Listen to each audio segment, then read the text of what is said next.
Soriano, tayo. Okay. Okay. Question, pag dumating yung sandali na ikaw criminologist na, ano ang gusto mo maging trabaho? PNP, BGMP o BFP? BFP, sir. Bakit BFP? Gusto ko maging BFP kasi dito ko mas nakikita yung sarili ko, mas yung nakikita ko yung kakayahan ko sa hanay ng BFP. Palakpakan! Karagdagan pa, bilang sa babae, kaya namin magpatupad o magserbisyo sa bayan ng Pilipino.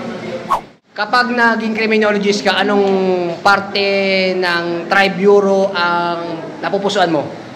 Ako po, napupusuan ko po ay PNP po or police. At gusto ko po mapabilang doon upang magkaroon po yung mga magulang po ng anak na police. At aside from that, gusto ko rin po magserbisyo sa ating bayan at yung pagiging criminology student ko, i-apply ko sa serbisyo. Palakpakan!